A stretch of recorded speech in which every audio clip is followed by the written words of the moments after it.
Malaysia যেতে না পাওয়া 18,000 কর্মীর জন্য বিশেষ ঘোষণা। কলিং ভিসা চালু সম্ভাবনা এবং ইঙ্গিত। আসসালামু আলাইকুম, সবাই কেমন আছেন? আশা করি ভালোই আছেন। প্রিয় মালয়েশিয়াগামী ভাইয়েরা, আপনারা দীর্ঘদিন যাবৎ শুনে আসছেন যে মালয়েশিয়াতে কলিং ভিসা চালু হবে। আমরাও এটা নিয়ে অনেক কথা বলেছি, কবে চালু হবে, কিভাবে চালু হবে, কিন্তু তার আসলে কথাই শোনা যাচ্ছিল, কিন্তু সুনির্দিষ্ট কোনো ইঙ্গিত পাওয়া যাচ্ছিল না। এখন সেরকমই একটি ইঙ্গিত পাওয়া গেছে।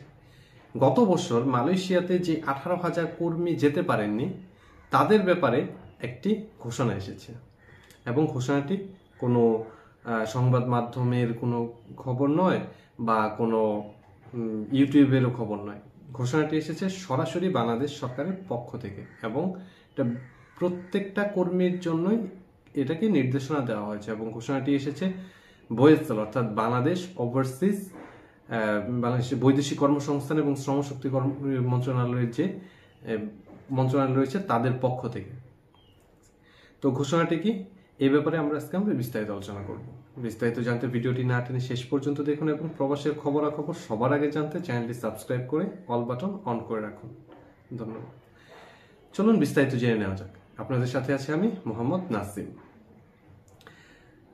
গত বছর যারা যেতে পারেন নাই, যে 18,000 কর্মী ছিল, তাদের ব্যাপারে বলা হয়েছিল যে এই বছরের জানুয়ারি ফেব্রুয়ারি থেকে বলা হয়েছিল যে যদি কলিং ভিসা চালু নাও হয়, যেহেতু গত বছরের ডিসেম্বরে বন্ধ হওয়ার পরে ডিসেম্বরে আবার 2-3 মাসের জন্য একটা উইন্ডো দেওয়া হয়েছিল, কলিং ভিসার একটা উইন্ডো দেওয়া হয়েছিল 2024 সালের ডিসেম্বরে খুব অল্প সংখ্যক কিছু যেতে পেরেছিল, তারপর আবার বন্ধ হয়ে যায়।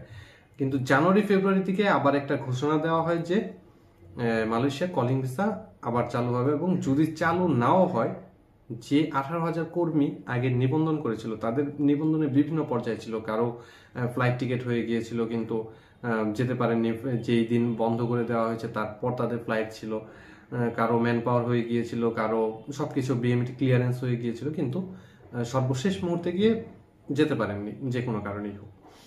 মালয়েশিয়া সরকারের সিদ্ধান্ত এখানে অবশ্যই আছে এবং বাংলাদেশের যে এজেন্সিগুলো ছিল তাদের সেই লোকদেরকে তথ্য সাপ্লাই না করার যে একটা প্রবণতা ছিল সেটাও রয়েছিল। তারা কিছু কিছু মাধ্যমে জেনেছিল যে মালয়েশিয়ার কলিং ভিসা বন্ধ হয়ে যাবে, কিন্তু তারা তাদের নিজেদের লাভের কথা চিন্তা করে তারা অনেক ক্ষেত্রেই সেই সঠিক তথ্যটা তাদের কাছে পৌঁছায়নি।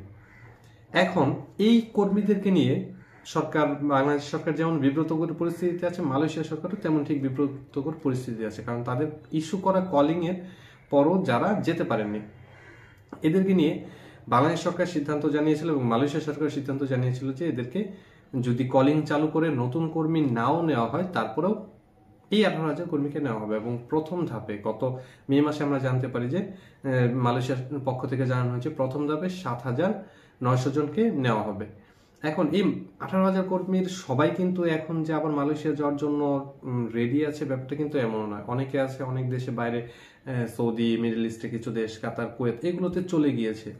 যারা অবশিষ্ট আছে তাদের জন্য এখন আবার ধাপে ধাপে কার্যক্রম শুরু হয়েছে। গত 2-3 দিন যাবৎ বা 23 তারিখ, 21, 22, 23 তারিখ থেকে বাংলাদেশের যে বৈদেশিক কর্মসংস্থান মন্ত্রণালয় রয়েছে, বৈদেশিক কর্মসংস্থানের যে মন্ত্রণালয়, প্রবাসী কল্যাণ এবং বৈদেশিক কর্মসংস্থান মন্ত্রণালয় যারা আছে, সেই বয়েসেলের পক্ষ থেকে এই কর্মীদেরকে বিভিন্ন ক্যাটাগরি ওয়াইজ মেসেজ দিয়ে জানানো হচ্ছে এবং যাদেরকে প্রথম ধাপে নেওয়া হবে তাদেরকেই সাধারণত এখন মেসেজ দেওয়া হচ্ছে।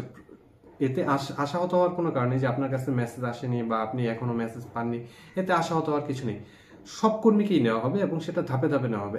একই সাথে তো আসলে সবাইকে নিয়ে যাওয়া সম্ভব নয়, এটা বাংলাদেশ সরকার পূর্বেও ঘোষণা করেছে।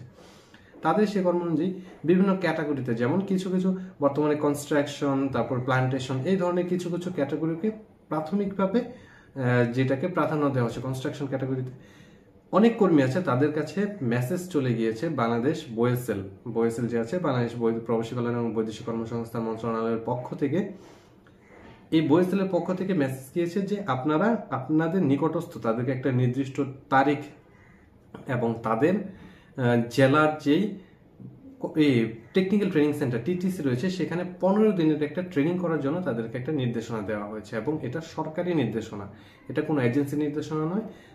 কোনো কোনো অন্য কোনো মাধ্যমে কোনো নির্দেশনা এবং সরাসরি সরকারি নির্দেশনায় তাদেরকে একটা নির্দিষ্ট তারিখ উল্লেখ করেছে, এত তারিখ থেকে আপনি টিটিসিতে গিয়ে একটা ট্রেনিংয়ে 15 দিনের একটা ট্রেনিংয়ে ভর্তি হবেন, তারপর পরবর্তী যে কার্যক্রমগুলো আছে সেই কার্যক্রমগুলোর জন্য নির্দেশনা বয়েসেল থেকে আবার পাঠানো হবে। এবং এই নির্দেশনাতে, এই মেসেজে একটা জিনিস স্ট্রিক্টলি বলে দেওয়া হয়েছে যে কারো কথায় প্ররোচিত হয়ে, আপনি হয়তোবা আগে একটা এজেন্সির মাধ্যমে করেছিলেন, এখন এইটা চালু হওয়ার সাথে সাথে দেখা গেল এজেন্সি আপনার সাথে কন্ট্যাক্ট করলো যে ভাই আমাদেরকে আবার টাকা দেন, 1 লাখ 1.5 লাখ বা 2 লাখ টাকা দেন, আমরা আবার প্রচেষ্টা করতেছি। বয়েসেল সরাসরি নির্দেশনা দিয়েছে যে এখনই কারোর সাথে কোনো ধরনের আর্থিক লেনদেন করবে না।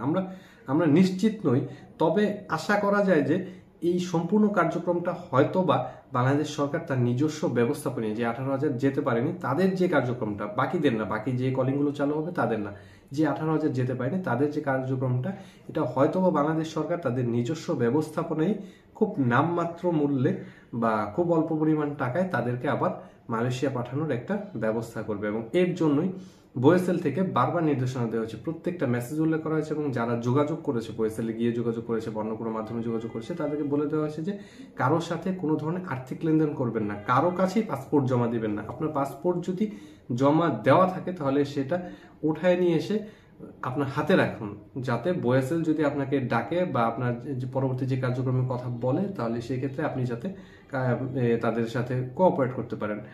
এবং এই ব্যাপারে বয়েসেল সতর্ক থাকার কথা বলেছে, যাতে আপনি কারো ফাঁদে না পড়েন।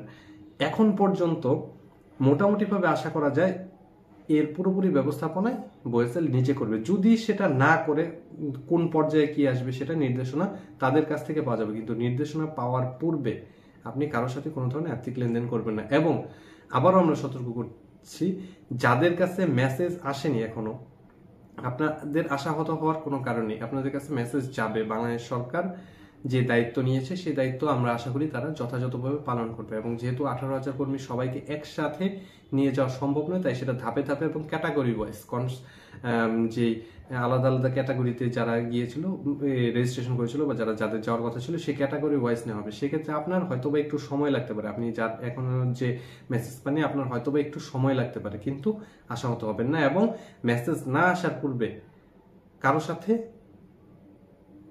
মানে মেসেজ নিয়ে আসার জন্য বা কেন আসতেছে না এটার জন্য আপনার এত যোগাযোগ করার কোনো দরকার নেই। সর্বোচ্চ আপনি যদি বেশি চিন্তিত থাকেন বা আপনার যদি বেশি থাকে, আপনি বয়েসেলে গিয়ে যোগাযোগ করতে পারেন বা বয়েসেলের যে মাধ্যম আছে সেখানে যোগাযোগ করতে পারেন, কিন্তু কোনো এজেন্সির সাথে আবার পুনরায় যোগাযোগ করার কোনো প্রয়োজন নেই, কারণ এটা সম্পূর্ণভাবে বয়েসেল নিজে হ্যান্ডেল করছে। এবং বয়েসেল এটা বারবার উল্লেখ করেছে এবং প্রতারণা থেকে বেঁচে থাকার জন্য তারা এই জিনিসটা সবসময় উল্লেখ করছে।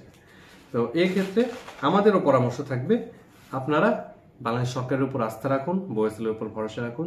যদি সরকারি ব্যবস্থাপনা হয় তাহলে সেটা আমাদের জন্য অবশ্যই আশীর্বাদ স্বরূপ হবে। যে 18,000 কর্মী গত বছর যে ভোগান্তির শিকার হয়েছিল, 31শে মে তাদের জীবনে যে কালো ছায়া নেমে এসেছিল, তার কিছুটা হলেও লাঘব হবে যদি সরকার নিজস্ব ব্যবস্থাপনায় তাদেরকে বিদেশ যাওয়ার ব্যবস্থা করে দেয়। এবং আমরা যতটুকু এতক্ষণ পর্যন্ত বা আমাদের নিজস্ব সূত্র মতে যতটুকু আমরা জানতে পেরেছি, এবং এই ক্ষেত্রে সরকার খুব কম পরিমাণ একটা চার্জ নিবে, যেটা না নিলেই নয়, যে যার মাধ্যমে।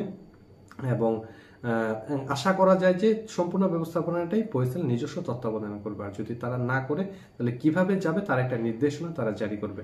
সে পর্যন্ত অপেক্ষা করুন। আপনাদের মাঝখানে কে কে এখন পর্যন্ত মেসেজ পেয়েছেন আমাদেরকে কমেন্ট করে জানান। আপনাদের জন্য শুভকামনা। যারা এখনো মেসেজ পাননি তারা ধৈর্য ধরে অপেক্ষা করুন, ইনশাআল্লাহ আপনাদের স্বপ্ন পূরণ হবে। ভিডিওটি ভালো লাগলে লাইক, কমেন্ট এবং শেয়ার করে অন্যকে দেখার সুযোগ করে দিন। ভিডিওটি যার জন্য উপকারী মনে হয় তাকে ভিডিওটি শেয়ার করুন। মালয়েশিয়ার ভিসা এবং প্রবাসের যে কোনো খবরাখবর সম্পর্কে জানতে চ্যানেলটি সাবস্ক্রাইব করে অল বাটন অন করে